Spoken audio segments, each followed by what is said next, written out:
Ja, sí, ja ho sé.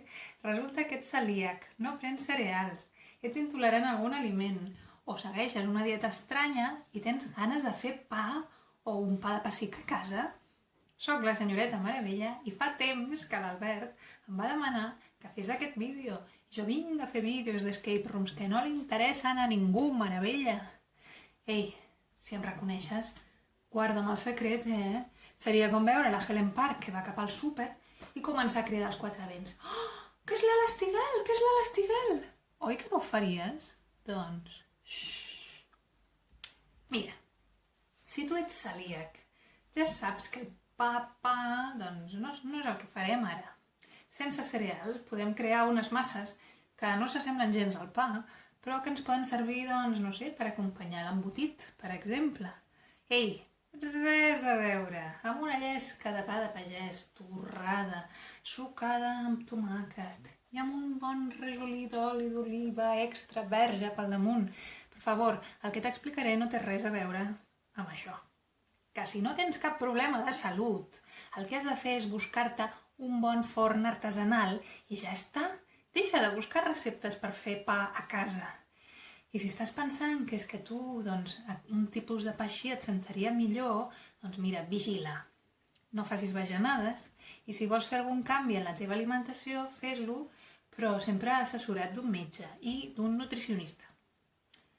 Ara veig que ha marxat la meitat de la gent que hi havia per aquí. Adéu, adéu, és una llàstima, Perquè en menys de 2 minuts us explicava la recepta. Un motlle rectangular, un terç de got de suc de taronja, un rajolí d'oli, un rajolí de suc de llimona i 2 ous. Batem bé amb una forquilla. Posem mig pot petit de taïm blanc, són uns 100 grams. I un pessic de bicarbonat. El bicarbonat amb el suc de taronja i el de llimona fa que quedi més esponjós. Després pesem 180 grams d'ametlla mòlta i l'anem afegint a poc. Quan ja està tot mesclat, no tinc imatges perquè no ho he gravat, però el posaríem al forn a 190 graus amb l'escalfor a dalt i a baix. Jo em vaig equivocar i vaig posar el ventilador i per això el pa que ara veuràs està una mica torradet. És millor no posar-li aire perquè si no es queda una mica sec. És bo, igualment, però vaja, li caldrà una mica d'oli. Jo el deixo 30 minuts, però com cada forn és diferent, el que et diria és que a partir dels 20 minuts el vagis punxant a veure com està. Després el deixo refredar i el deso a la nevera. Com que té ou, aguanta uns 4 o 5 dies a la nevera. No el desmotllo, el vaig tallant aquí mateix, amb aquest ganivet de punta rodoneta, i mira que bo que queda. Molt esponjós i molt bo. Què? Què t'ha semblat?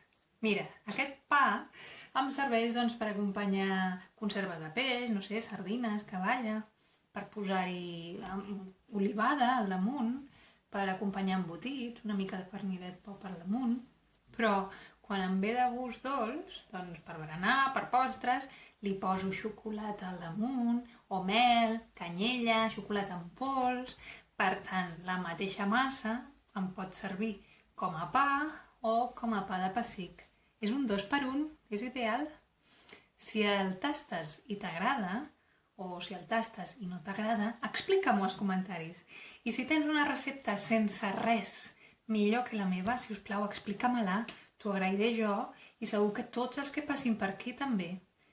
Però pensa que aquest canal és per tots els públics. Vigila el que dius.